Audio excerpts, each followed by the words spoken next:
Buongiorno, buongiorno. Purtroppo ancora vittime della strada ad Albignasego nel Padovano e nel Veneziano a Favaro Veneto. Andiamo da Chiara Gaiani, dove una donna è scesa da un autobus ed è stata travolta da un furgone. A te, Chiara.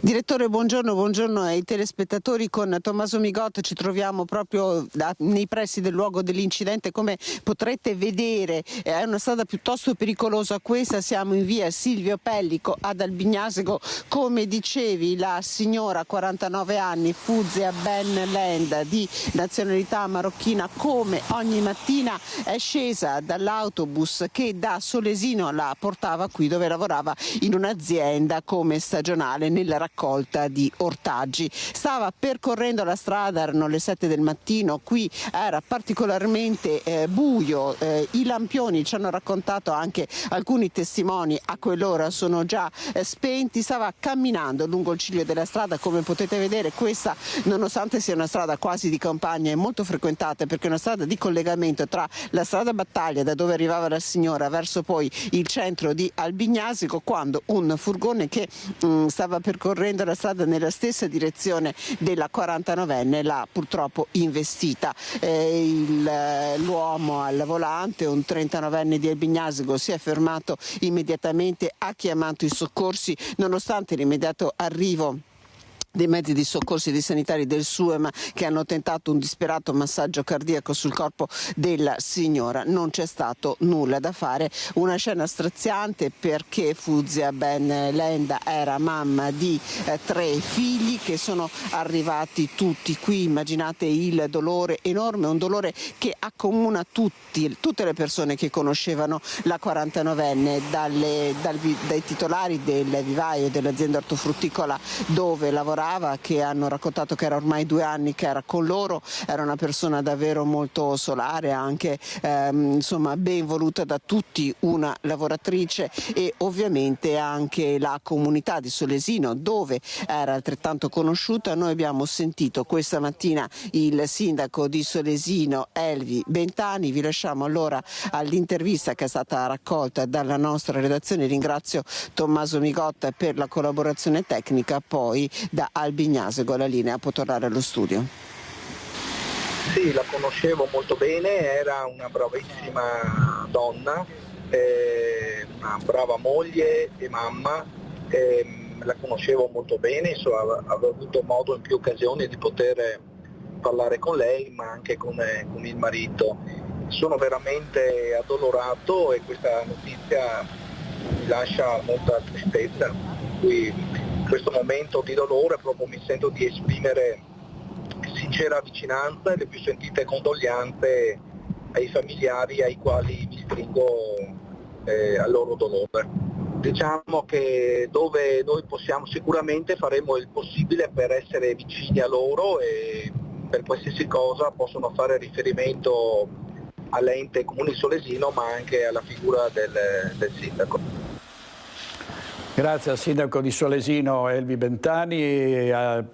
Vediamo anche l'altra notizia che riguarda un altro mortale a Favaro Veneto, incidente sulla Triestina a Canoghera, un morto, l'auto sotto al camion è tagliata in 2, è stato un impatto violentissimo. Ci collegheremo tra poco con Federico Fusetti. E la cronaca, andiamo avanti con la cronaca, l'arresto di Radames Major, soprannominato il boss dei giostrai, è stato preso dai carabinieri di San Donà di Piave per il suo coinvolgimento nell'assalto armato a Cavallino Tre Porti, nella casa della famiglia Biondo, avvenuta questa rapina, questo assalto nel febbraio del 24. Durante questa azione dei banditi fu ferito da un colpo di pistola ad un ginocchio il 33enne Alberto Biondo. Sappiamo abbiamo già tutto, siamo a posto, grazie, arrivederci. La famiglia Biondo preferisce non rilasciare commenti. Un anno dopo, quell'incubo non è ancora del tutto passato, ma un tassello fondamentale è stato aggiunto con l'arresto di Radames Major, il 71enne trevigiano soprannominato il boss dei giostrai, è stato bloccato dai carabinieri di San Donà di Piave. Per gli inquirenti è uno degli autori dell'assalto armato avvenuto nel febbraio 2024 a Caballarin, nel comune di Cavallino Treporti. Se entrai in casa da mi basso, dopo se andai da sopra non ho visto più. Entrai dentro, dopo ho trovato mio figlio che è mio nipote che ha combattuto. Così il giorno dopo raccontava il terrore di quei momenti Piero, il nonno di Alberto Biondo, il 33enne che nel tentativo di proteggere il padre, picchiato selvaggiamente dai banditi, rimase gravemente ferito alla gamba da un colpo di pistola. E io da dietro istintivamente l'ho preso e l'ho tenuto duro finché potevo, ma in quel momento lui quel calcio da pistola faceva così, dietro mi dava i colpi tutti sulla testa, ero tutto pieno di sangue. E dicevo a mio figlio: Alberto, dammi una mano, e in quel momento lui mi ha detto: no, non ce la faccio, mi hanno sparato. Pochi giorni dopo la rapina, un 56enne, sempre del Trevigiano, ritenuto l'autista del comando, era stato arrestato grazie alle telecamere di sorveglianza e ai tabulati telefonici. Le indagini condotte dai carabinieri di Venezia sono comunque proseguite per quasi un anno, portando all'identificazione e all'arresto di Radames Major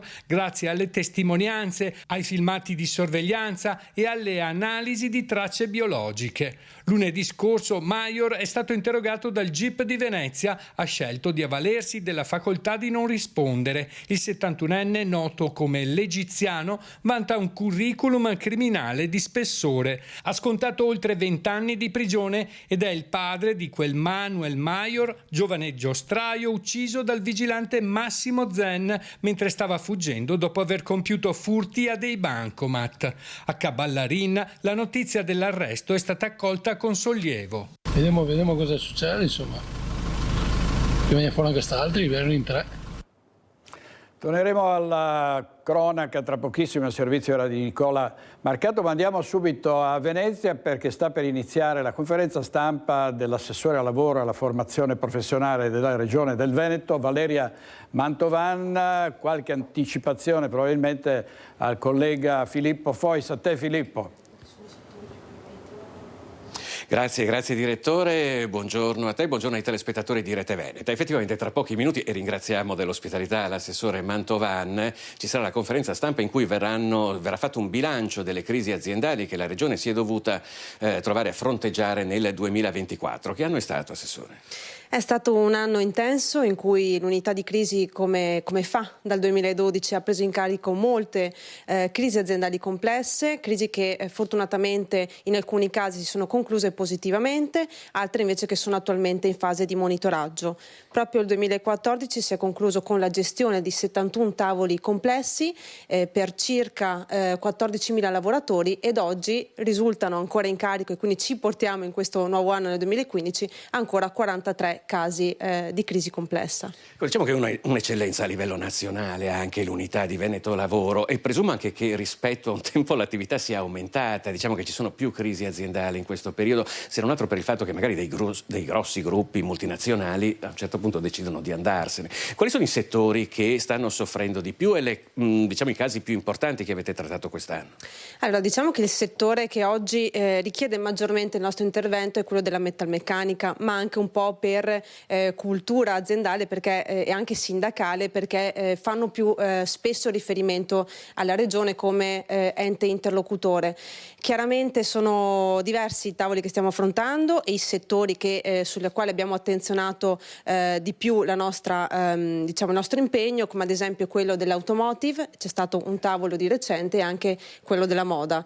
Mi sento di dire che il modello dell'unità di crisi, che è stato con molta lungimiranza lanciato nato nel 2012, si è perfezionato molto in questi anni, soprattutto nell'ultimo tempo, ed è un ottimo strumento nel supporto sia alle parti interessate, quindi alle parti aziendali, sociali e sindacali, sia chiaramente come ente che possa in qualche modo fare sintesi tra i vari interessi coinvolti e anche mettere proprio a livello di supporto tecnico le soluzioni che si possono percorrere. Dal suo osservatore, l'ultima domanda che le faccio: che previsioni ci sono per quest'anno, per il 2025? Sarà un anno positivo oppure dovremo confrontarci ancora con diversi problemi?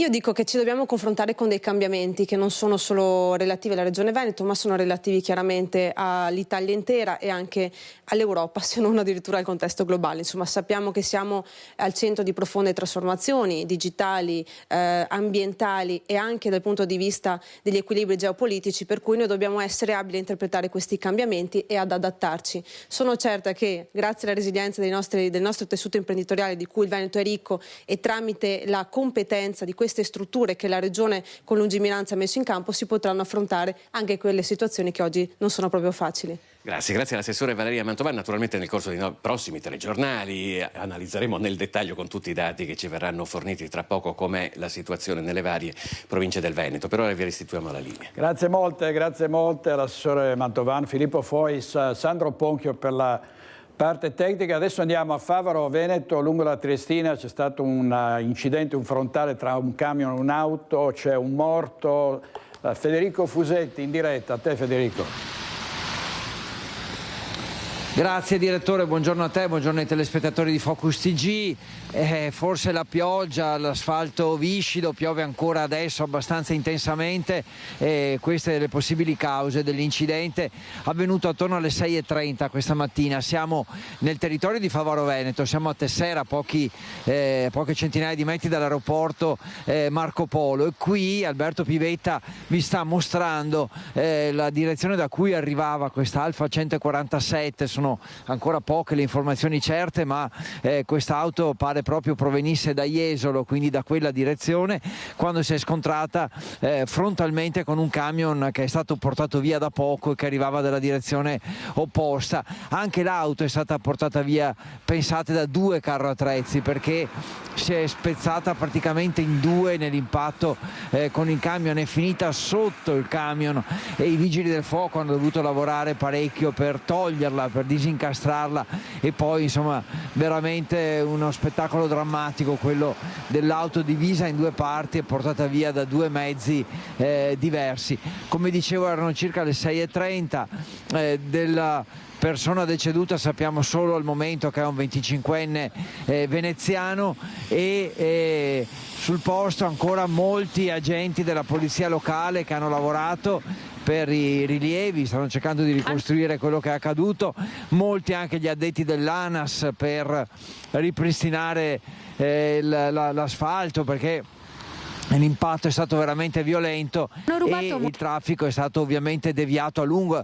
Tuttora il traffico non è regolare, nel senso che ancora ci sono delle deviazioni in atto, quindi SUEM che non ha potuto fare altro, i sanitari che non hanno potuto fare altro che constatare il decesso dell'uomo, e poi vigili del fuoco al lavoro a lungo, polizia locale come dicevamo e addetti dell'ANAS. Per il momento insomma questa è la situazione che avete visto anche dalle immagini, veramente drammatica qui a Canoghera.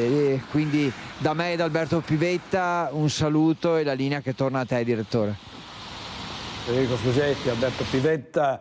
Andiamo avanti sempre con la cronaca. Usavano delle auto intestate a dei prestanomi per compiere dei furti. Sono stati denunciati un 23enne e un 21enne di origine balcanica, colpevoli di aver rubato preziosi in due case a Casier e a Preganziol. L'indagine dei carabinieri era iniziata grazie all'alert notificato dai lettori della targa nella zona. Hanno rubato monili in oro, effetti personali e occhiali di marca introducendosi in 2 abitazioni a Preganziole e Casier lo scorso 24 ottobre. Sono stati denunciati per furto e tentato furto aggravato un 23enne e un 21enne di origine kosovara e albanese che per i loro colpi usavano auto intestate a prestanomi.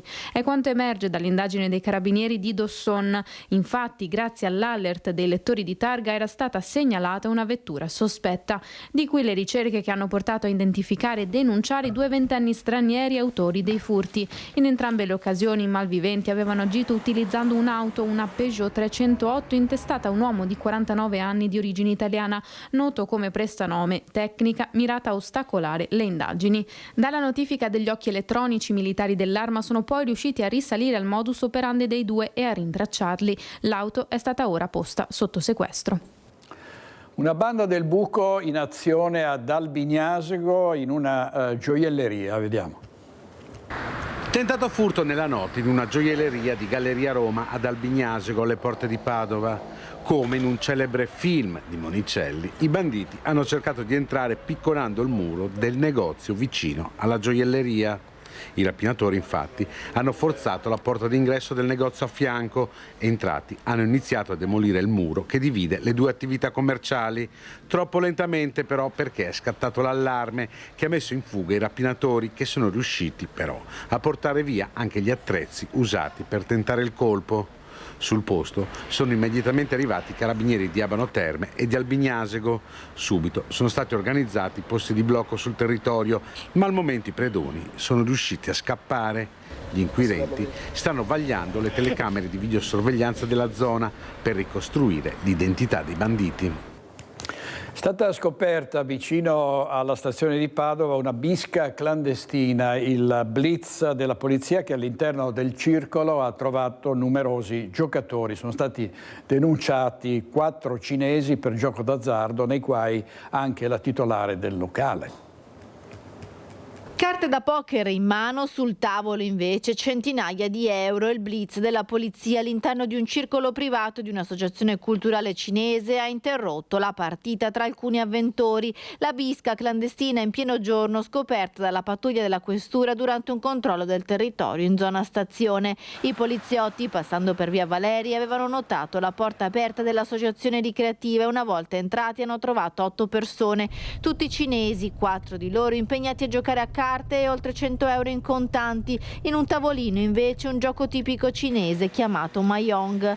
I 4 giocatori d'azzardo sono stati denunciati, hanno tutti precedenti di vario tipo. Identificata e denunciata anche la titolare del circolo, una 56enne cinese con precedenti proprio per gioco d'azzardo. Altri 2 clienti sono stati identificati e si è scoperto essere clandestini. Il questore di Padova ora sta valutando la possibile revoca della licenza per il locale.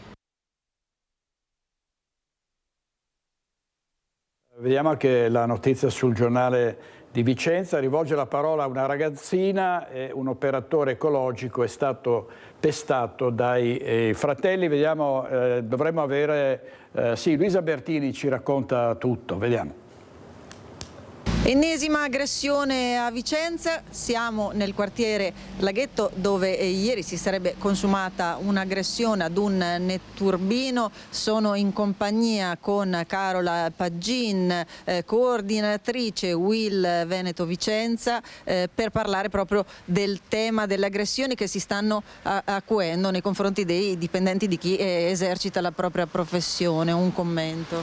Sì, dipendenti che esercitano servizi essenziali quali la sanità, la pulizia, l'ordine, quindi infermieri, polizia locale, in questo caso netturbino, servizi pubblici essenziali. Ci preoccupa la situazione che sta diventando sempre più frequenti, questi casi di aggressione sono sempre più frequenti e ai danni di persone che esercitano semplicemente il proprio dovere nel tutelare la sicurezza e i diritti e la salute delle persone, dei cittadini.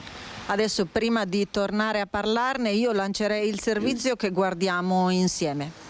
Violenza per strada, in pieno giorno. Quartiere Laghetto, un operatore ecologico che sta lavorando alla pulizia della via saluta una ragazza che sta passando e si scatena il pandemonio. I due fratelli della giovane non apprezzano e lo aggrediscono. E quanto sarebbe successo a Vicenza? Dalle notizie che stanno circolando sembrerebbe che l'operatore ecologico, che in quel momento stava lavorando con un collega, sarebbe stato trascinato fuori dal camioncino, buttato a terra e colpito violentemente. Poi i due, presumibilmente stranieri, si sarebbero allontanati. A quel punto è stato lanciato l'allarme alle forze dell'ordine. Sul posto sarebbe arrivata una pattuglia delle volanti per raccogliere testimonianze e informazioni utili. Sul posto anche un'ambulanza del SUAM 118 che avrebbe portato il ferito al pronto soccorso, per fortuna non in gravi condizioni. Ora toccherà agli investigatori, una volta chiarita l'esatta dinamica di quanto accaduto, risalire ai responsabili. Ecco, abbiamo sentito quanto accaduto, voi da parte del sindacato chiedete una maggiore tutela nei confronti dei lavoratori in generale, abbiamo sentito l'ultimo episodio anche relativo a un'infermiera, quest'estate molti episodi nei confronti della polizia locale. Stiamo parlando di sicurezza nei luoghi di lavoro. Quando succedono questi fatti mettiamo a rischio l'incolumità dei lavoratori e delle lavoratrici. È inaccettabile, ci devono essere più tutele, più sicurezza sul lavoro. Will è in prima persona in campo per la tutela della sicurezza e della salute nei luoghi di lavoro. È inaccettabile che lavoratori che esercitano il proprio compito e il proprio dovere a tutela dei cittadini siano sottoposti appunto a queste situazioni di pericolo per la loro incolumità e per la loro salute. Ecco, abbiamo sentito il commento, io ringrazio la nostra ospite per essere stata con noi.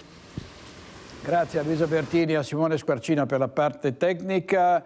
Ha minacciato con il coltello e poi ha anche picchiato con calci, schiaffi e pugni due minori, ed è un 18enne che è stato poi arrestato ed è responsabile di altri reati compiuti nella Marca, tra questi anche il furto di un van a una famiglia inglese.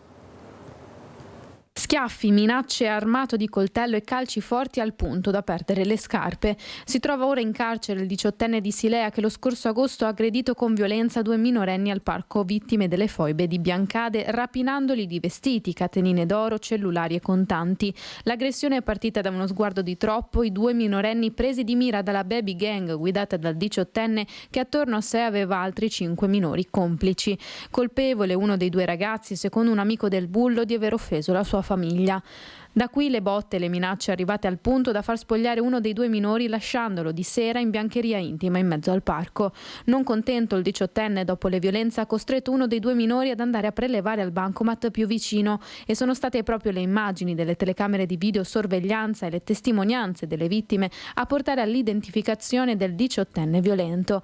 Il giovane non è nuovo a reati di questo tipo. Appena il giorno prima dell'aggressione, con altri due amici, una ragazza e un ragazzo minori, è stato protagonista di un furto al supermercato Prix di Conegliano. Colti in flagranza i complici usciti dal supermercato, il 18enne era stato trovato dalle forze dell'ordine seduto a terra a mangiare un panino e bere bibite energetiche. Non solo, il giovane era tra i ragazzi che la scorsa estate avevano rubato un van ad una famiglia inglese in vacanza nel nostro territorio. La custodia in carcere, secondo il GIP, sarebbe dunque necessaria sia per la gravità degli episodi sia per concreti rischi di reiterazione dei reati. Andiamo avanti con altra cronaca. È stato denunciato un 23enne senegalese che qualche mese fa aveva aggredito violentemente, è stata un'aggressione molto violenta, un pakistano a Conegliano. In tutta la Marca cresce anche la preoccupazione per l'aumento delle armi in mano ai giovani.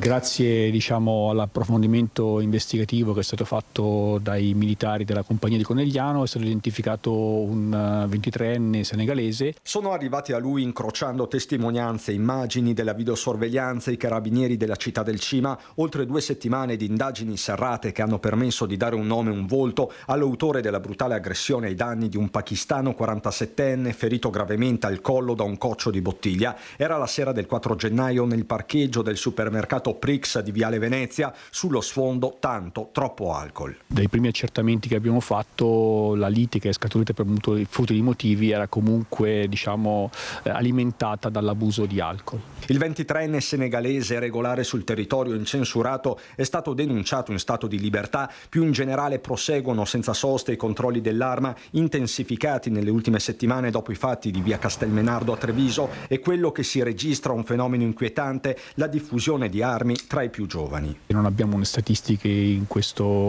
che riguardano questi casi. Sicuramente gli ultimi episodi pongono il problema dell'utilizzo di strumenti atti ad offendere in mano a giovani che chiaramente ne fanno un uso illegale. Una tendenza quindi, ma dal comando di via Cornarotta arriva un messaggio chiaro. Probabilmente la percezione che il comportamento sia un comportamento che non ha risvolti penali agevoli questo tipo di pratica. In realtà il portare un oggetto atto ad offendere senza giustificato motivo è un reato. Sono state sequestrate dalla Guardia di Finanza 350 migliette da calcio contraffatte.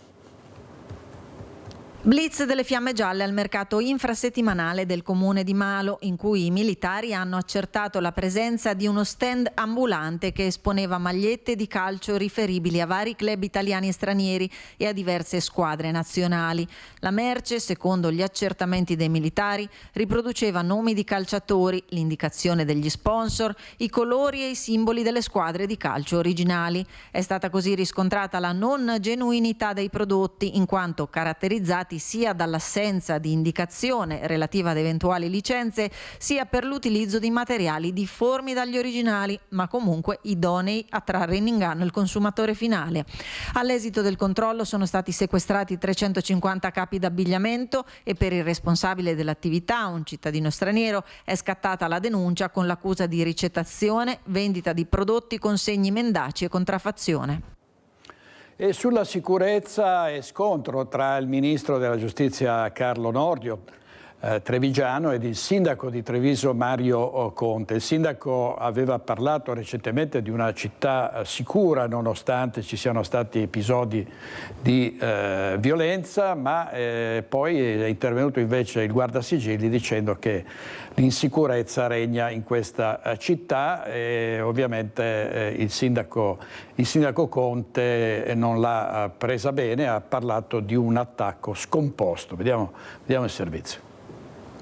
Evidentemente qualcuno fuori dal Consiglio Comunale cerca di destabilizzare. L'importante è che se qualcuno se la deve prendere, se la prenda con il sindaco, ma non venga danneggiata l'immagine di una città soltanto per motivi politici. Di rientro da Vilnius, Mario Conte non poteva essere più chiaro. Qualcuno sta tentando di avvelenare i pozzi a Casugana con il tema della sicurezza che fa da detonatore, e non potrebbe essere altrimenti dopo la nota del ministro alla giustizia Carlo Nordio che, incontrando i vertici di Fratelli d'Italia, cittadini e provinciali, ha parlato di una Treviso poco sicura dove la gente ha paura di passeggiare in centro. Apriti cielo, dopo la diplomazia delle prime ore, Conte passa all'attacco. Oggi, oltre ai proclami, gli chiediamo di mettersi ancora una volta accanto agli amministratori portando concretamente delle soluzioni. Quindi fermare l'immigrazione clandestina, mettere in campo delle regole che siano rispettate da tutti con la certezza della pena e soprattutto incrementare il personale delle forze dell'ordine nei nostri territori. Il resto sono tutte chiare.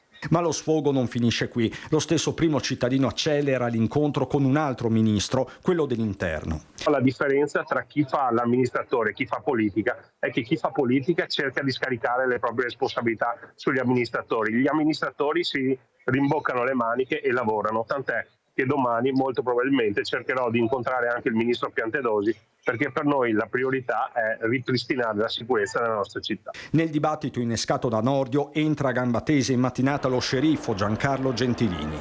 Nordio ha perfettamente ragione, c'è stato un troppo lassismo. Io ho sempre detto baionetta in bocca e questo è l'ordine che io davo ai miei tempi e quindi chi sbagliava doveva pagare immediatamente. Quanto ha detto Gentilini è esattamente ciò che penso io. C'è da dire che rispetto a 20 anni fa è cambiato il tessuto sociale della nostra città. quando Gentilini era sindaco. Insomma, altri tempi, ribatte Conte, ben sapendo che quelli attuali sono segnati da elezioni regionali e dopo Zaia, famelici, impreparati, perdenti, la descrizione dei meloniani attribuita allo stesso Conte dal quotidiano Il Foglio, giudicata quantomeno offensiva in studio a Ring da Claudio Borgia, presidente trevigiano di Fratelli d'Italia. Evidentemente Claudio Borgia racconta qualche bugia. Tra l'altro proprio il segretario provinciale Claudio Borgia era stato tempestivamente informato dell'accaduto dal sottoscritto, con il quale mi ero chiarito, gli avevo trasmesso in copia anche la smentita e quindi mi sembra francamente una grande arrampicata negli specchi, però non mi interessa, cioè io non devo scusarmi di cose che non ho detto. Non è mia intenzione alimentare nessuna polemica politica con gli alleati, noi attendavamo una smentita pubblica da parte del sindaco Mario Conte, prendiamo atto che sono arrivate oggi e adesso, visto che tutti siamo amministratori locali, possiamo tornare ad occuparci dei problemi reali dei cittadini.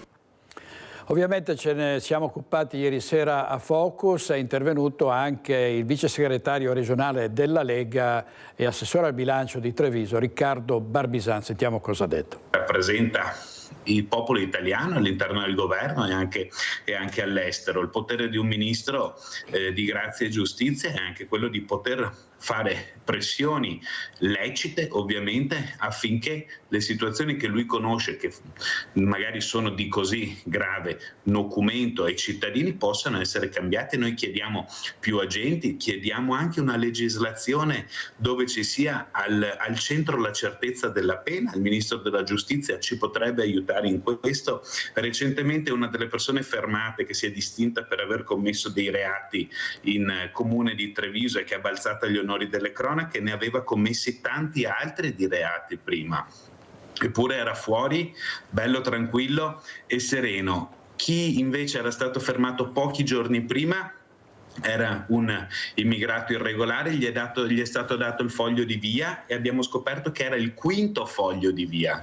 Allora noi chiediamo al ministro che, vabbè, fatta la sfuriata e ognuno si comporta come ritiene, ma passato questo ci sia anche il momento di stare a fianco, di governare. Governare non è semplice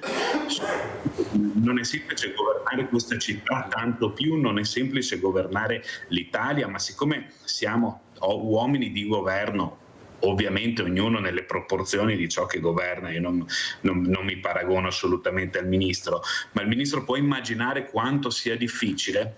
Io ritengo che bordate, sparate di questo genere lasciano un po' il tempo che trovano. Non credo e non voglio neanche credere alla strumentalizzazione politica, perché questo sarebbe oltremodo grave per un ministro che ricopre un ruolo così importante. Credo che E così Riccardo Barbisan ieri sera a Focus, ma appunto c'è chi sospetta che si sia trattato di un attacco politico a Mario Conte, che come è noto è tra i papabili nella Lega a succedere a Luca Zaia nel caso il Presidente non potesse avere un terzo mandato. E sentiamo altre voci, ovviamente il centro-sinistra all'assalto con Antonella Tocchetto, sentiamo.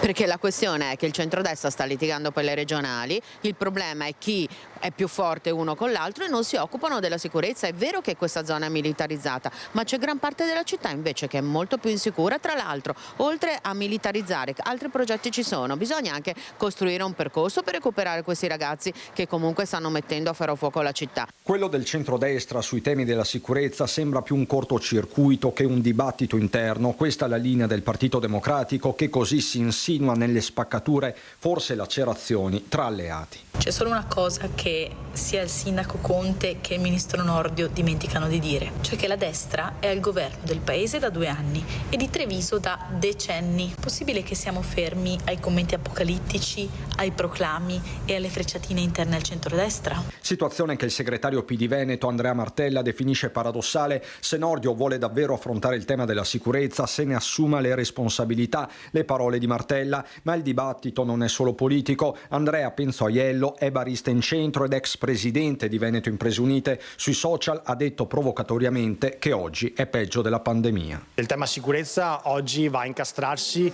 in uno scenario già drastico e drammatico e di conseguenza non fa altro che peggiorare. È un tema sicurezza che va affrontato perché effettivamente c'è, perché i casi di cronaca sono all'ordine del giorno. D'altro canto però ci sta anche creando una paura verso l'utente, magari non sempre così tanto giustificata. L'allarmismo crea desertificazione e la desertificazione dà terreno fertile per ulteriore degrado. Di conseguenza dobbiamo tornare a vivere la città e a far vivere la città per essere noi con la nostra presenza il primo presidio. Intanto forze dell'ordine ed esercito, anche a seguito delle numerose risse e aggressioni di queste ultime settimane, continuano a fare la spola soprattutto nella zona calda di Via Roma, dove Filippo Bisori, giovane negoziante, esprime un mezzo timore che è anche una richiesta. La mia paura è che questi controlli siano eccezionali perché, dovuto a tutta questa commissione di fatti appena dette, temo che magari per una settimana, qualche giorno faranno così per dire ecco la situazione è sicura e poi si torna alla normalità.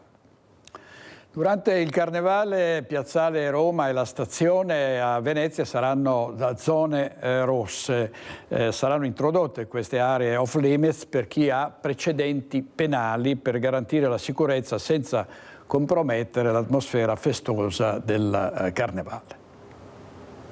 Dopo le aree rosse del Comune di Venezia, al via anche le zone rosse della Prefettura. Il prefetto di Venezia, Darco Pellos, ha annunciato l'introduzione delle nuove zone durante il prossimo Carnevale.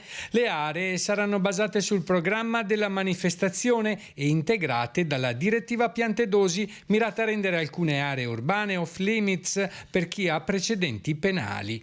Pellos ha sottolineato l'importanza di mantenere un alto livello di vigilanza, soprattutto nel centro storico, già soggetto a misure specifiche su iniziativa del Comune di Venezia con le aree rosse. Dove è possibile emanare i DASPO urbani e quindi gli ordini di allontanamento. Queste sono attive nel territorio comunale dal 2019 e riguarda tutta l'area UNESCO e quindi il centro storico, mentre per la terraferma abbiamo le stazioni ferroviarie, gli aeroporti, la marittima, le chiese, le scuole, le piazze e naturalmente gli impianti sportivi. Il prefetto ha evidenziato che il regolamento di polizia urbana del Comune di Venezia ha già mostrato efficacia nell'ultimo anno con l'allontanamento di oltre 1000 persone durante il Carnevale. L'obiettivo del prefetto è garantire la sicurezza dei cittadini e dei turisti senza compromettere l'atmosfera festosa del Carnevale.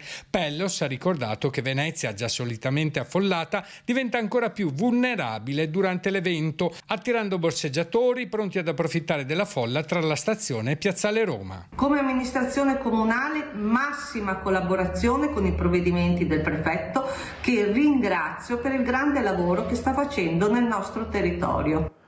Servizio di Nicola Marcato, ci sono nuovi guai per Felice Maniero, come dice la Repubblica, maltrattamenti ad una donna, braccialetto elettronico per l'ex boss della Mala che è stato denunciato per aver dato schiaffi e pugni a una familiare. Gli è stato imposto il divieto di avvicinamento alla vittima e di indossare il dispositivo di controllo. Richiesta palude a Venezia, l'ex assessore Renato Boraso va verso il patteggiamento a poco meno di 4 anni di reclusione e la confisca di 400.000 euro. L'accordo raggiunto con i PM è ora al vaglio del giudice istruttore. 3 anni e 10 mesi di reclusione e la confisca di 400.000 euro. È la condanna a cui potrebbe andare incontro Renato Boraso se andasse in porto l'accordo di patteggiamento della pena con i pubblici ministeri che l'ex assessore comunale ha raggiunto assieme ad altri 3 dei 32 indagati della cosiddetta inchiesta Palude. Già fissata per il 27 marzo, la prima udienza del processo in giudizio immediato appare quindi destinata a saltare. La valutazione delle carte e la congruità dell'accordo di patteggiamento è al vaglio del giudice per le indagini preliminari, la cui decisione è attesa in tempi relativamente veloci. Per Boraso non si tratterà comunque dell'ultimo capitolo di questa vicenda giudiziaria. Superati i capi di imputazione che lo hanno portato in carcere, dovrà andare ad eventuale processo per quelli in continuazione. Assieme a Boraso hanno patteggiato anche gli imprenditori Daniele Brichese, 3 anni e 10 mesi con 7.000 euro di confisca, Francesco Gislon, 2 anni e 6 mesi e una confisca da 400.000 200.000 euro, e Fabrizio Ormenese 2 anni e 9 mesi.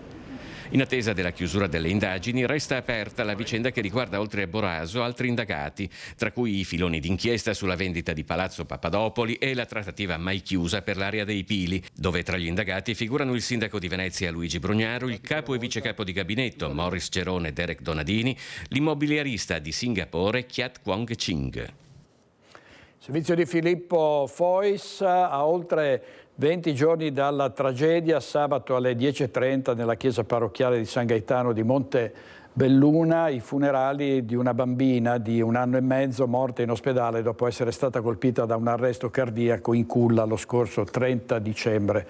Sulla tragedia la procura ha aperto un fascicolo per omicidio colposo ma senza indagati. Dall'autopsia è emerso che sul corpo della piccola non sono stati trovati evidenti segni di violenza.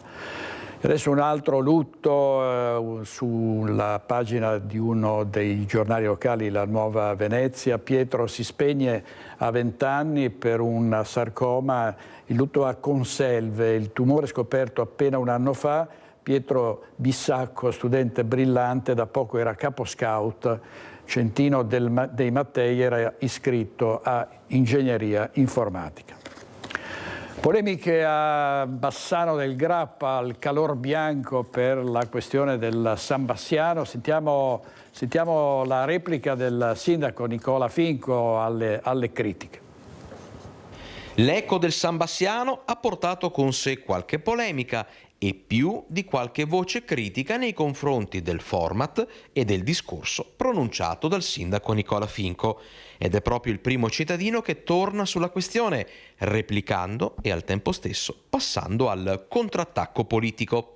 Partiamo dalla risposta alle critiche sui contenuti del discorso e sull'aver evitato alcuni grandi temi come teatro, Mazzini e Santa Chiara. Ho guardato un po' gli interventi che hanno fatto i miei predecessori negli ultimi 15 anni e sono tutti interventi che da 15 anni andavano a ripetere le stesse cose, quindi a parlare delle grandi incompiute, delle grandi difficoltà della città su determinati temi, e quindi quest'anno non ho voluto ripetere il format degli ultimi 15 anni, ma ho voluto stare più sulla concretezza, nel senso che le grandi incompiute, i grandi temi, io li annuncerò quando avrò qualcosa di concreto in mano. Sicuramente stiamo lavorando ai grandi temi del teatro, del polo museale, del piano Mar, ma è inutile oggi andare in un palco, dire tante cose e poi concludere poco. Io preferisco dire le cose una volta che le avrò concretizzate. Io sono abituato a prima fare le cose e poi a venderle. Qualcuno invece in passato ha venduto tante cose ma ne ha concluse veramente poche. Sul tema sanità, toccato durante il suo intervento sul palco del Da Ponte, Finco precisa che... Però ho detto delle cose chiarissime, cioè nel senso la conferenza dei sindaci, soprattutto il distretto 1, ha dato un giudizio severo alla direzione generale e l'ha fatto perché? Perché ovviamente ha registrato nel corso di questi anni determinate difficoltà in campo sanitario, abbiamo evidenziato che l'ospedale San Bassiano ha la necessità di ritornare ai alti livelli che era un tempo, e quindi abbiamo dato un messaggio chiaro e oggi noi ci stiamo ponendo la questione della sanità e stiamo anche aspettando delle risposte. Qualche risposta è arrivata su alcune problematiche, altre ovviamente sono ancora all'attenzione della conferenza dei sindaci e ovviamente abbiamo un monitoraggio costante. Chiarito questo, resta ancora un vuoto, anzi restano ancora tanti vuoti, posti vuoti, che meritano una riflessione ad ampio raggio. Sono quelli delle poltrone del Da Ponte, vuote appunto in occasione della cerimonia. Finco spiega che in vista dell'anno prossimo si sta già pensando a un nuovo format e aggiunge che... E spero che le voci critiche che abbiamo anche sentito in questi giorni, oltre alla critica, iniziano anche magari a fare delle proposte per migliorare questo tipo di manifestazione, che non è la manifestazione del sindaco Finco, ma è la manifestazione della città, quindi coloro che sono bravi a criticare mi auguro che presentino anche delle proposte per rilanciare questa importante manifestazione cittadina. Finco al microfono di Alex Giuliano e noi siamo andati a sentire il parere dei bassanesi. che il nostro patrono è sempre lì, io lo guardo sempre.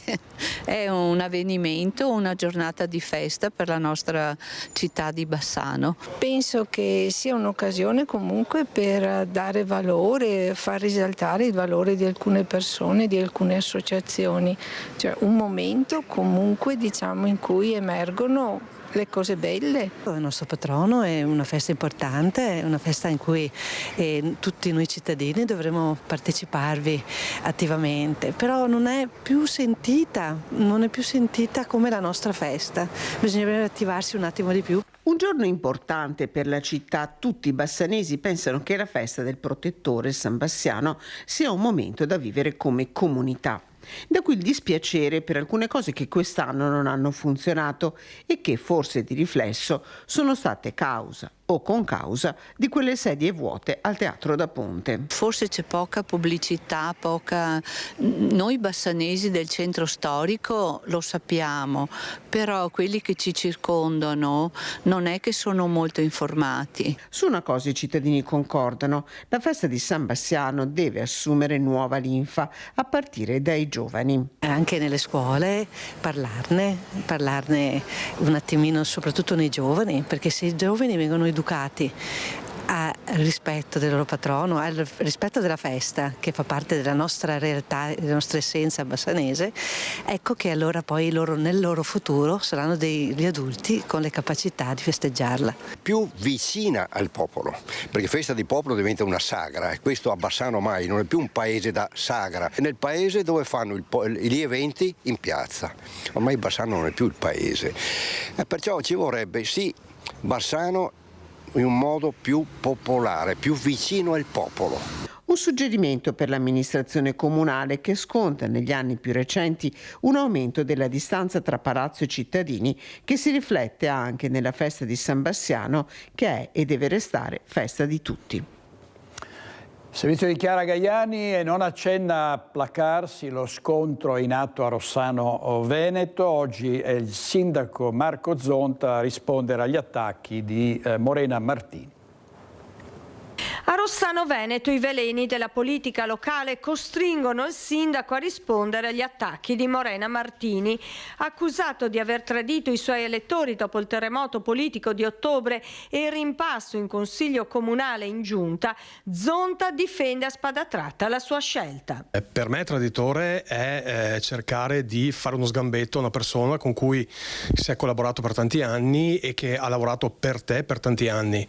E a un certo punto, quando scopri che una persona così cerca di appunto farti sgambetti e di farti tornare a casa, farti dimettere, a quel punto prendi delle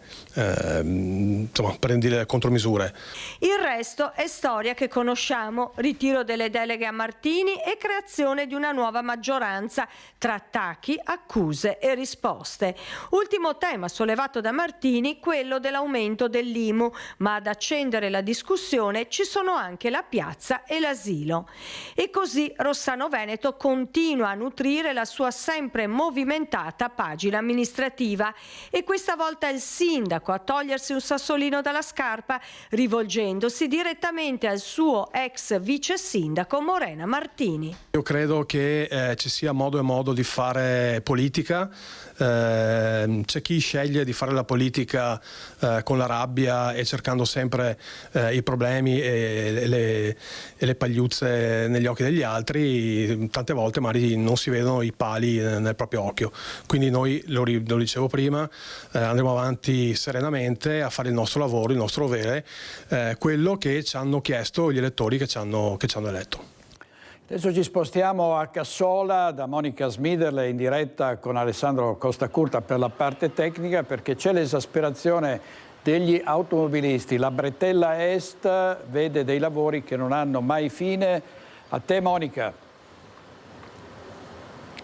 Buongiorno a te direttore, buongiorno a tutti i nostri telespettatori. Dicevi bene, parliamo della cosiddetta Bretella Est, ne parliamo con il sindaco di Cassola Gian Antonio Stangerlin. Bretella Est, un'opera molto importante per la viabilità del Bassanese, insiste sul territorio comunale di Cassola, in parte anche Romano Dezzelino, ma in realtà è destinata a ridisegnare in quota parte l'intera viabilità del Bassanese, perché sgraverà di molto il traffico verso il centro di Bassano. È un'opera molto attesa, i cantieri si sono aperti nel 2021, ci sono state diverse proroghe, un tratto doveva essere aperto entro il 2024, invece così non è avvenuto. È ovvio che questo esaspera i cittadini che devono sopportare i cantieri e anche gli automobilisti che attendono insomma la fine di quest'opera. Fine, sindaco, che non arriva mai.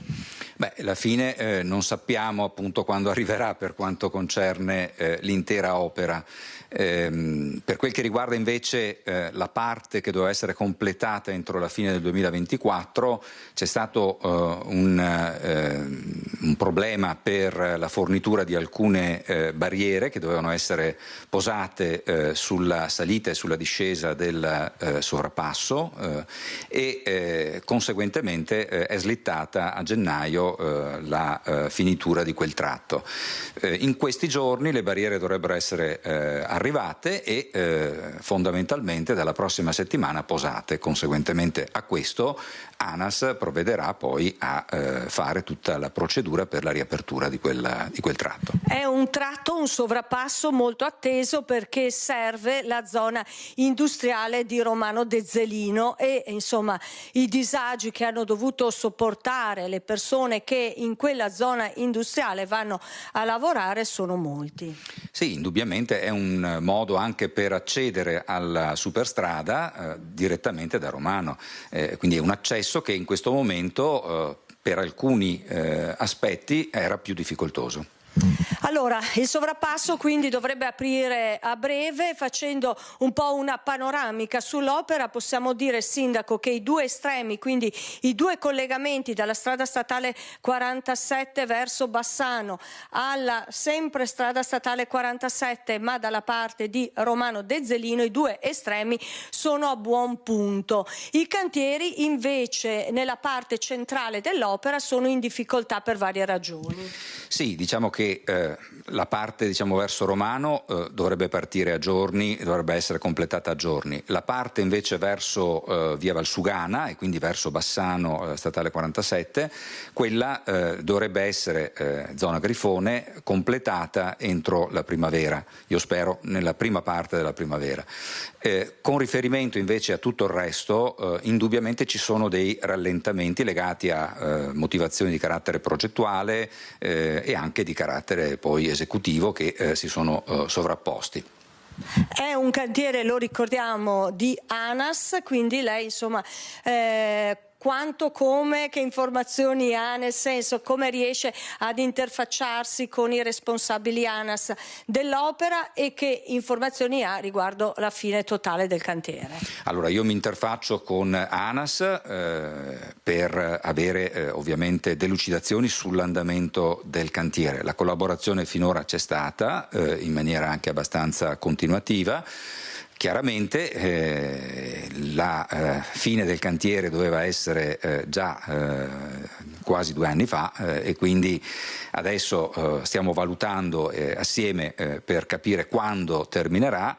Fine 2025, sindaco? Formalmente è così, nella sostanza vedremo.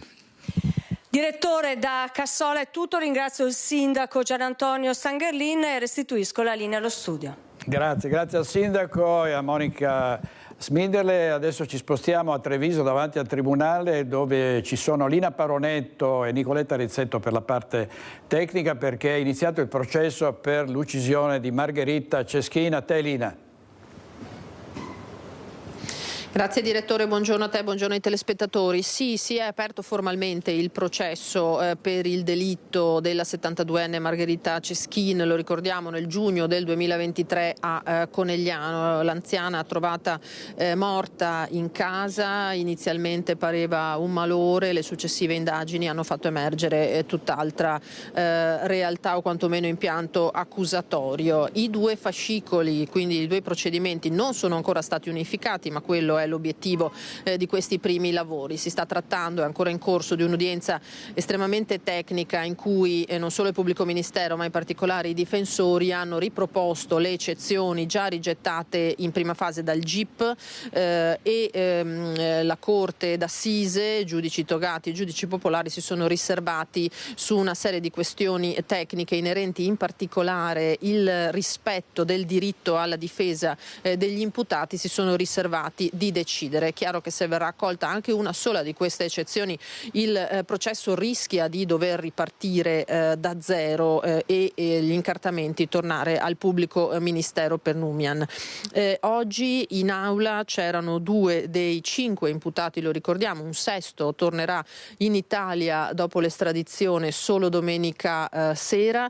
C'erano José Matteo Garcia, che viene indicato come uno degli esecutori materiali secondo l'impianto accusatorio della procura del delitto. Su commissione, lo ricordiamo, questa l'ipotesi degli inquirenti dell'ex marito Enzo Lorenzon, ottantenne quest'anno, che forse in aula non vedremo neppure mai perché le condizioni di salute a quanto pare precarie, da quanto da lui stesso sostenuto, potrebbero impedirgli la presenza in aula. Ed era presente anche Candy Rodriguez, considerata invece la mediatrice in qualche modo del reperimento di questi soggetti che poi avrebbero, simulando una rapina in casa, di fatto ucciso quel giorno la 72enne Margherita Ceschin. Stanno parlando tuttora i difensori, motivo per il quale non abbiamo in questo momento a microfono loro, che erano ben disponibili a farci il punto. C'è già calendarizzata un'ulteriore udienza al 20 febbraio, quindi si procede anche a ritmi relativamente serrati, perché gli imputati sono agli arresti, chi in carcere, chi ai domiciliari, come i 2 soggetti presenti in aula questa mattina, e quindi se avremo ulteriori aggiornamenti naturalmente ve li daremo. Con buona probabilità, visto che l'udienza sta proseguendo con delle sottolineature formali, ma che sappiamo purtroppo in giurisprudenza diventano anche sostanziali se accolte, vi daremo tutte le informazioni nei telegiornali di questa sera. Quindi direttore, con Nicoletta Rizzetto direi da Palazzo di Giustizia di restituirti la linea. Grazie molte Alina Paronetto. C'è stato un colpo di scena nella politica internazionale ieri, perché Donald Trump, amico di Putin, gli ha posto un out-out: metti fine alla guerra o io imporrò sanzioni alla Russia. La risposta del Cremlino: sì a un dialogo paritario e rispettoso. Vediamo questa pagina della Stampa. Intanto Zelensky parla di colloqui con Putin con le garanzie USA, e ci sono preoccupazioni anche in Veneto per i dazi che il nuovo presidente, per la seconda volta presidente degli Stati Uniti, potrebbe decidere di istituire. Vediamo quali sono i rischi per i produttori del Prosecco. Incide quasi oltre il 70% delle esportazioni. Un po' di preoccupazione c'è. Il mercato americano incide molto sulle esportazioni delle bollicine di marca, e l'annunciata politica dei dazi da parte del nuovo presidente Trump ha messo in allerta i produttori di Prosecco. Ho sentito i nostri soci e da un lato c'è stata un'accelerazione forse verso fine anno, proprio per anticipare eventuali negatività rispetto all'istituzione dei dazi da parte dell'amministrazione, della nuova amministrazione Trump. Dall'altro però c'è anche abbastanza la consapevolezza e sensazione che non si voglia rinunciare a un'eccellenza come quella del Prosecco e del Prosecco Asolo in particolare, e quindi siamo anche attenti ovviamente a queste novità che arriveranno oltreoceano, ma con una fiducia perché si possa continuare a esportare in maniera importante come è stato finora. Dalla Regione Veneto si guarda con favore al lavoro di diplomazia del governo con la nuova amministrazione americana, così come con i grossi importatori di vini negli Stati Uniti, diversi dei quali di origine italiana. Nel caso però si profilasse l'ipotesi peggiore di dazi pesanti sui prodotti italiani, si sta pensando a soluzioni alternative. Il mercato del vino, non solo del Prosecco ma anche tutti gli altri, stanno vedendo anche altre destinazioni, cioè stanno investendo anche nel mercato asiatico, per esempio, europeo. Adesso si sta lavorando anche molto sul abbassare quello che è il grado alcolico dei vini, addirittura si discute di un'opportunità legata anche al livello zero di alcol, e questa secondo me sarà un'opportunità che aprirà il mercato in maniera incredibile. Si stanno guardando nuovi mercati nel contempo, ma si stanno guardando anche a forme diverse, perché abbiamo visto che il mercato cambia, i giovani consumano in maniera diversa e quindi sarà importante confrontarsi anche con i consorzi e con gli operatori, con le imprese e le aziende agricole su questo. L'assessore al turismo e all'agricoltura della Regione del Veneto, Federico Caner, nel servizio di Marta Marangon. Adesso sentiamo i cittadini cosa pensano di questa intemerata di Donald Trump, che vuole cambiare tutto, che esce dall'OMS, che ha deciso di disdire l'accordo sul clima di Parigi. Sentiamo che cosa, le voci che abbiamo raccolto. Non dice tante belle robe, però si è pianificato solo una. Dice che sa cosa che fa. Cosa l'ha colpita in particolare delle cose che ha detto? Che risolve i problemi delle guerre, quindi se è vero, molto probabilmente sarà vero, perché se non linda è perché altro si sarà da solo. Non commento. Le piace o no? Non commento. Signora? Neanch'io. Io dico una cosa, è uno dei tanti lupi che sbraneranno il gregge, che siamo noi. Cos'è che la preoccupa? Mi preoccupa un po' che il potere è troppo accentrato, ecco, questo sì, troppo accentrato su una persona o due persone non va bene. Questi tecnocrati al suo fianco? La tecnologia va bene, però la tentazione del potere è sempre lì, pronta, in agguato, dentro l'anima di ogni persona, secondo me. Sembra che sia un po' surreale tutto quello che sta dicendo, però può darsi che sia un sistema per contrattare, per ottenere al massimo, però è chiaro che sembra il sogno di un grande dittatore, insomma. C'è qualcosa che le preoccupa? Ma mi preoccupa l'intelligenza artificiale, che toglierà posti di lavoro a un sacco di gente, e non c'è un sistema per compensare queste persone che perderanno il lavoro. E questo è questa spinta che viene data da Trump. No, non posso neanche vederlo, spegno la televisione. Perché non può vederlo? Non mi piace. Per il momento mi sembra un po' fuori le righe, però chissà che faccia qualcosa di buono. Cosa l'ha colpita in positivo e negativo? In positivo che perseguirà i delinquenti, quello sì, non tanto per gli extracomunitari, quelli buoni, ma quelli cattivi potrebbe anche essere. E in negativo? Negativo, ci sarebbe parecchie robe da dire, ma fermiamoci qua. Va. Un po' troppo prosopopea, però poi pian piano si calmerà, perché la storia darà ragione o torto, vedremo. Le persone si giudicano sui fatti, non sulle parole. Comunque un po' d'ordine ci vuole, adesso vediamo un po'. I bassanesi sentiti da Mirko Cavallin. Adesso andiamo in pubblicità 2 minuti, ma state con noi perché avremo qui ospite Alberto Stefani, deputato ed è il vice segretario federale della Lega. State con noi.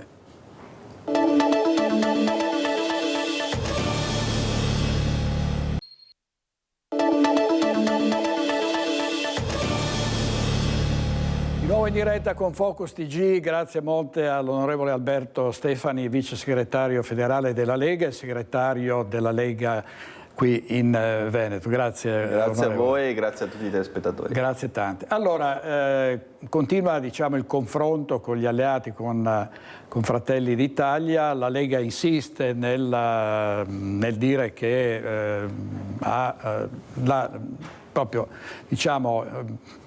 spetta alla Lega in sostanza, no? la candidatura per le prossime regionali, per la presidenza delle prossime regionali, nel caso in particolare che il Presidente Zaia non possa avere un altro mandato. Parte una raccolta di firme proprio con questo motto, squadra che vince non si cambia, no? Sì, inizia questa raccolta firme, questo perché noi vogliamo chiedere ai veneti cosa ne pensano. Per la Lega è fondamentale ascoltare la voce dei cittadini di questo territorio.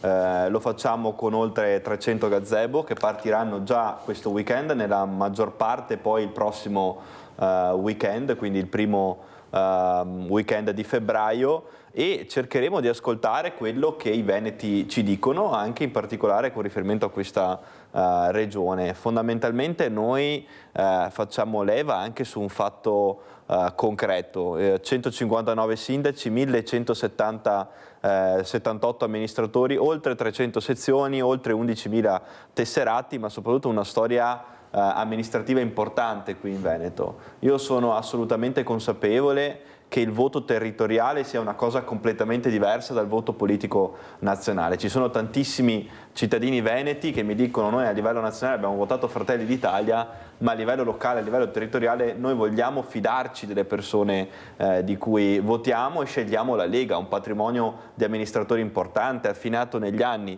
Non c'è nessun astio nei confronti di Fratelli d'Italia, nei confronti di Forza Italia. Semplicemente il fatto che riconosciamo nella Lega una storia amministrativa importante, fatta di fiducia, di rapporti personali, perché poi quando si tratta di risolvere il problema, che sia a livello comunale, provinciale o regionale, devi sapere a chi bussare la porta, devi avere qualcuno che ti conosca, che conosca il territorio, che sappia quali sono le aspirazioni di questo territorio e che sappia dove sono i problemi. E chi meglio di chi ha amministrato questo territorio, ormai possiamo dirlo da quasi 30 anni, perché noi abbiamo quasi 200 sindaci, quindi possiamo dire che quasi la metà dei comuni del Veneto hanno un sindaco della Lega, in altri casi, nella stragrande maggioranza degli altri casi, la Lega è in maggioranza. Chi meglio di chi amministra questo territorio può conoscere dove stanno i problemi e può conoscere come risolverli. Il rapporto territoriale che c'è tra gli amministratori della Lega e i cittadini del Veneto per noi è un patrimonio importante, è quella prossimità che contraddistingue il nostro movimento politico dagli altri. Questo ci dice la gente di centrodestra, e questo è quello che noi vogliamo interpretare in vista delle prossime elezioni regionali. Ecco, onorevole Stefani, intanto la Corte Costituzionale ha giudicato inammissibile il referendum per l'abrogazione dell'autonomia differenziata, quindi della legge Calderoli. Questo per la Lega in questo momento rappresenta, un'altra spinta verso l'impostazione che lei stava enunciando prima? Sì, direi che è una grande notizia, non tanto solo per la Lega, ma soprattutto per i veneti. I veneti non avranno più il problema del referendum abrogativo, quindi di questo ostacolo che oggettivamente si sarebbe frapposto tra la legge quadro e il percorso di autonomia e il futuro di questa devoluzione di competenze. C'è anche da ricordare che questo referendum sarebbe stato votato in tutta Italia e quindi avremmo dovuto iniziare una campagna referendaria informativa così vasta da probabilmente rallentare anche il percorso dell'autonomia. Qualora il referendum avesse raggiunto il quorum, inoltre la legge quadro sarebbe stata abrogata e quindi avremmo dovuto probabilmente interrompere questo percorso. Noi invece ora, con il fatto che il referendum non si celebrerà, avremo 6 mesi in più di tempo che ovviamente dobbiamo investire per la devoluzione prima delle materie non LEP e poi per le materie attinenti ai livelli essenziali delle prestazioni, quindi un percorso che continua. Ricordo anche ai telespettatori che l'anno prossimo sarà l'anno del federalismo fiscale, e non lo dice la Lega, lo dice il nostro piano nazionale di ripresa e resilienza che abbiamo firmato. Entro il 2026 una delle milestone, quindi una delle pietre miliari del PNRR, è il raggiungimento della riforma del quadro fiscale subnazionale, cioè il federalismo fiscale che noi proponiamo da anni. In parte l'abbiamo raggiunto per quanto riguarda i comuni, per le regioni invece siamo ancora, possiamo dire, all'anno zero, e questa grande svolta federalista, quindi la capacità di trattenere i tributi presso il proprio territorio, è la vera e grande riforma fiscale territoriale che noi saremo in grado di attuare. Quindi il passaggio da una finanza derivata, quindi per cui i trasferimenti arrivano direttamente dallo Stato e sappiamo poi come vengono erogati e senza particolari criteri, a una finanza invece di primo grado, quindi una finanza che resta nel territorio, tributi che restino nel territorio, nei comuni, nelle province, nelle regioni, magari anche col ripristino delle province ad enti di primo livello che riannodino un circuito tra cittadino e consigliere provinciale, assessore provinciale, presidente della provincia. Oggi abbiamo delle province in cui la gente non conosce chi è stato eletto perché vengono elette dai consiglieri comunali. Quindi una politica che parla a se stessa. Noi dobbiamo portare la politica a parlare con i cittadini. Io ho fatto il sindaco del mio comune e so quanto sia importante che il cittadino abbia il rapporto diretto, che ti possa telefonare, che possa venire in ufficio a segnalarti i problemi. Questa è la vera politica. Non è una politica fatta dietro a uno schermo di un telefonino o dietro allo schermo di un computer. La politica è territorio, è stretta di mano, è conoscenza, è prossimità, è vicinanza al proprio territorio, è vicinanza alla tua comunità. Questo per me significa fare politica, questo significa fare politica per la Lega e questo è il modello che noi vogliamo intraprendere nelle province e in regione. Lei è anche presidente della commissione bicamerale per l'attuazione del federalismo e per l'autonomia, si è speso tantissimo, davvero direi un caso più unico che raro, perché voci a difesa dell'autonomia ne abbiamo dal Parlamento, ne sono arrivate francamente molto poche. Sui tempi, no? Il nuovo presidente della Corte Costituzionale, Amoroso, ha detto è un edificio che a questo punto il Parlamento deve costruire piano dopo l'altro. C'è il rischio che in Parlamento ci possa essere il tentativo non solo magari di rallentare il tutto, ma addirittura di annacquare questa riforma? Ma in realtà devo dire che la legge quadro, ovviamente portata avanti dalla Lega con grandissime difficoltà, le ricordate prima lei direttore, e le abbiamo vissute nell'aula parlamentare perché sono state ore e ore di seguito, se i telespettatori probabilmente ricorderanno, di audizioni, di discussione generale, poi di votazioni. Siamo riusciti ad arrivare all'approvazione di questa legge quadro. Nei prossimi giorni, ho sentito anche il ministro Calderoli, proseguirà la devoluzione delle materie non LEP, poi ci sarà un passaggio parlamentare che la Consulta ci ha chiesto di fare sui livelli essenziali delle prestazioni, che avevamo messo in conto nelle audizioni, nella bicamerale. Lo stesso ministro Calderoli aveva preannunciato questa possibilità. Io credo che questa possibilità venga colta da questo governo di centrodestra, perché per la prima volta nella storia, grazie anche a questa riforma, si sta discutendo di LEP, che il federalismo fiscale, che è quello che abbiamo deciso negli anni scorsi, prevedevano. L'Europa prevede che noi dobbiamo raggiungere questi LEP. La nostra Carta Costituzionale ci dice che lo Stato prima o poi deve determinare un livello essenziale sotto il quale lo Stato non potrà andare. Noi invece stiamo continuando, abbiamo continuato per anni a fare in modo che questi LEP non esistessero. Quindi lo Stato non determina qual è il livello essenziale delle prestazioni. LEP significa questo, il livello essenziale delle prestazioni. Grazie a questa riforma i LEP saranno in tutta Italia, quindi ne beneficeranno anche le regioni del centro-sud. E io sono convinto che una maggioranza di centrodestra che guarderà l'efficienza, perché poi i LEP garantiranno anche un'efficienza, capiremo se le risorse che vengono date dallo Stato alle regioni o le risorse che resteranno alle regioni qualora sarà attuato il federalismo fiscale saranno gestite bene e quindi per il raggiungimento di quel livello della prestazione, o se invece non saranno gestite bene. E questo cosa significa? Significa che chi vorrà assumersi delle responsabilità, chi invece è abituato a assumersi delle responsabilità, vorrà portare avanti questa riforma perché sa che quelle risorse saranno gestite bene, saprà come gestire quelle risorse. Chi non vuole l'autonomia, chi non vuole i livelli essenziali delle prestazioni, chi non vuole questa grande riforma, significa che non vuole assumersele queste responsabilità, che preferisce che i soldi gli arrivino a pioggia dallo Stato, che non ci sia un controllo su come questi soldi vengano gestiti e che i cittadini possano riconfermarlo vita naturale durante, perché non hanno nessuno strumento per capire come quei soldi sono stati impiegati. L'efficienza dice un'altra cosa, dice che i cittadini devono sapere dove vanno a finire i soldi delle loro tasse, significa che i livelli essenziali delle prestazioni devono essere garantiti a tutti i cittadini. È una svolta importantissima. Capisco che magari qualche termine tecnico potrebbe allontanare magari il cittadino dalla comprensione o dalla reale capacità poi di capire l'importanza di una riforma come questa, ma è una riforma fondamentale. Senta, onorevole Stefano, una curiosità personale, noi in attesa che arrivi un'autonomia compiuta. Questo è uno Stato che rendiconterà tutti i miliardi che sono arrivati dal PNRR, perché lei da sindaco come tutti i sindaci ha sempre specificato anche i centesimi dell'utilizzo di risorse pubbliche. Questo avviene nelle amministrazioni locali, dovrebbe avvenire dappertutto. Sapremo un giorno precisamente come sono stati investiti questi enormi risorse?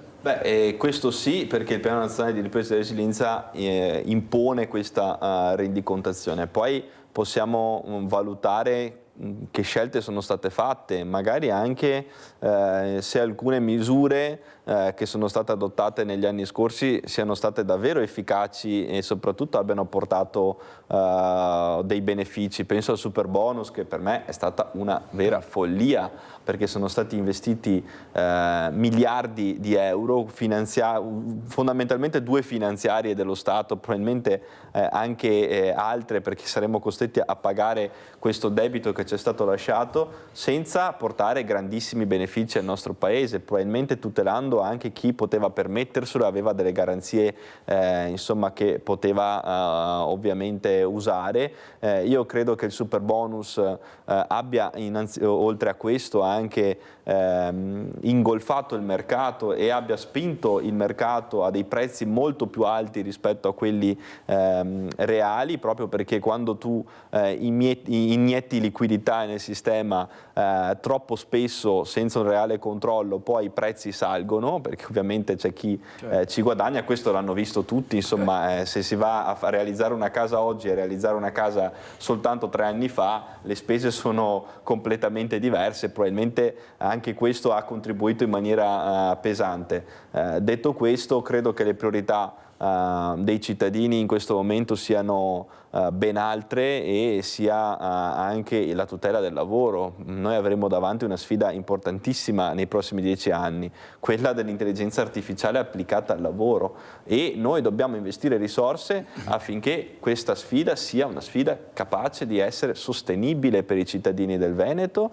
Sul tema della sanità c'è bisogno di investire, sul tema del sociale c'è bisogno che lo Stato investa. I comuni sono alle prese in questi giorni con le rette dei minori in comunità, che costano cifre folli per un bilancio comunale e rischi di bloccare la spesa corrente di un ente locale. Noi in finanziaria, grazie a un mio emendamento, abbiamo inserito 100 milioni di euro per i comuni. Non sono sufficienti, serviranno ancora molti di più, ma è un tema che i sindaci conoscono benissimo e che rischiano di pesare tantissimo poi anche per quanto riguarda l'erogazione dei servizi. Quindi direi che dovremmo concentrare l'attenzione sulle vere esigenze di questo Paese e allontanarci magari da scelte spot che in realtà fanno male poi al futuro delle casse dello Stato.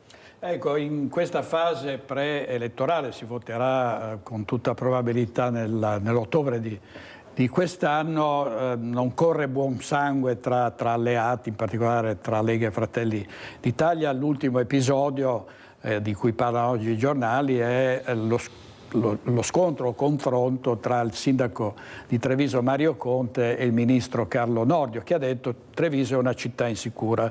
Pochi giorni prima il sindaco, sia pure dopo episodi di violenza, aveva detto sì, succedono anche qui si compiono dei reati, ci sono le bande, le baby gang eccetera, però Treviso resta una città sicura ed è stata interpretata questa uscita del Guardasigilli come una dichiarazione politica, quasi a voler indebolire il primo cittadino e la Lega. Ma premesso che è facile dar la colpa ai sindaci, no? Perché poi in realtà non è che un sindaco può favorire la nascita di baby gang e cose di questo tipo, c'è una situazione molto più complessa. Tra l'altro ho visto qualche minuto fa che Nordio è tornato un po' sui suoi passi e ha detto in realtà io non volevo prendermela col sindaco perché sono problemi sedimentati nel corso degli anni. Io credo che Mario Conte sia un grandissimo sindaco di Treviso, tra l'altro riconfermato con una stragrande maggioranza, è una forte posizione della Lega e della sua lista civica, quindi segnale anche elettorale che i propri cittadini si fidano di Mario, della sua squadra, che è veramente una squadra importante. Io li conosco praticamente tutti e posso confermare che hanno delle qualità politiche e amministrative importanti per la città di Treviso. Insomma, i trevigiani non hanno votato a caso perché sono persone assolutamente preparate e competenti, conoscono la propria città. Ci sono problemi che derivano anche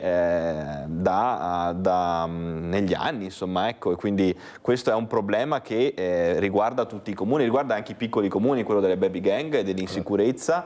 Serve anche una maggiore effettività della pena, soprattutto in questi casi. Io continuo a pensare che il Parlamento debba decidere alcune priorità della politica criminale e debba dare delle priorità anche per quanto riguarda determinati procedimenti giudiziari, perché momenti diversi, periodi storici diversi richiedono scelte e politiche criminali diverse e in questo momento l'insicurezza nelle città è una priorità per tutti i comuni italiani e quindi sarebbe doveroso che nell'ambito di una riforma della giustizia si tuteli anche la necessità di dare priorità a determinati procedimenti giudiziari e quindi una corsia preferenziale per fenomeni di insicurezza urbana che purtroppo rappresenta uno dei principali problemi che hanno i sindaci. È chiaro che si farà di tutto per tutelare questa situazione, per garantire maggiore sicurezza nelle città. È importante pensare che però questo avviene a livello integrato, quindi comune e governo. Non è pensabile che un comune da solo possa risolvere un problema derivante dall'insicurezza urbana. Serve un coordinamento e quindi benvengano le parole del ministro Nordio di qualche minuto fa che hanno fatto chiarezza su questo senza alcun contrasto nei confronti di Mario Conte e della sua squadra che stanno amministrando bene Treviso e continueranno lungo questa direzione. Onorevole Stefani, grazie molte. Ricordiamo ancora per quanto riguarda la raccolta firme, si inizia questo sabato, però poi il grosso arriverà il weekend. Sì, questo sabato ci saranno i primi gazebo, poi dal prossimo weekend inizierà una grande gazebata in tutte le sezioni e quindi in tutte le piazze dei nostri comuni chi vorrà dare fiducia a questo movimento, chi vorrà dire continuiamo questa grande storia con Luca Zaia, con la Lega e con questa squadra di amministratori potrà farlo liberamente e magari anche confrontarsi con noi perché ci saranno anche i rappresentanti istituzionali in campo, quindi potranno parlare direttamente con noi. La Lega del Veneto deve essere un partito che parla con i propri cittadini e quindi consiglieri regionali, assessori regionali, parlamentari saranno in piazza, saranno a conoscere i propri elettori e conoscere i propri cittadini. Questo è il rapporto che noi vogliamo instaurare, non chiuderci in un salotto romano ma essere in piazza in mezzo alla gente. Questa è la Lega del Veneto e deve essere così per sempre. Grazie molte all'onorevole Alberto Stefani, grazie. Buon lavoro e a presto. Andiamo in pubblicità, torniamo subito.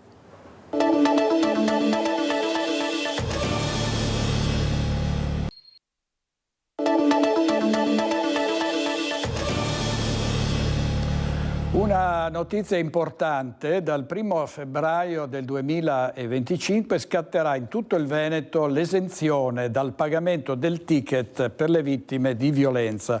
Lo ha disposto la Giunta regionale.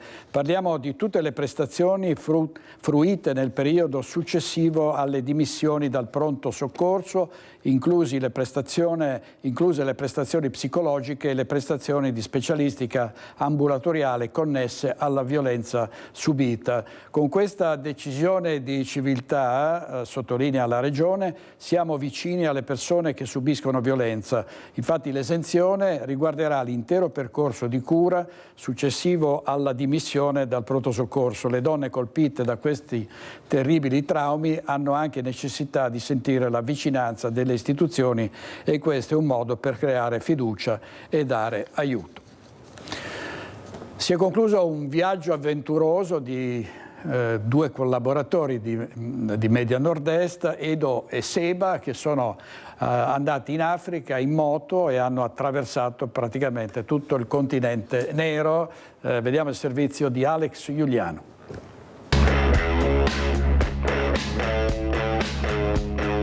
Quando sono partiti a metà settembre, tutti si sono fatti la stessa domanda: ce la faranno? A distanza di 4 mesi la risposta ce la danno direttamente Edoardo e Sebastiano.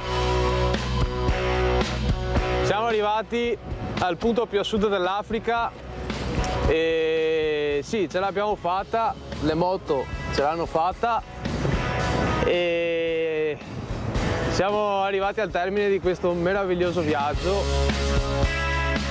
Missione compiuta, la sfida di Africa Plastic Road è vinta e i vincitori sono loro, Edoardo Alberti e Sebastiano Busolin, i due reporter che il gruppo Media Nord-Est ha seguito chilometro dopo chilometro lungo il viaggio in 14 stati e quasi 30.000 chilometri in moto per documentare la situazione legata all'inquinamento da plastica nel continente nero. È la fine del viaggio, ma non è la fine del progetto. Africa Plastic Road continuerà e cercheremo di portarlo avanti anche se a distanza. È una sensazione un po' strana arrivare qui in fondo, almeno per me. Io ho sempre pensato che la fine era lontana e in realtà mi sono reso conto qualche giorno fa che la fine stava arrivando.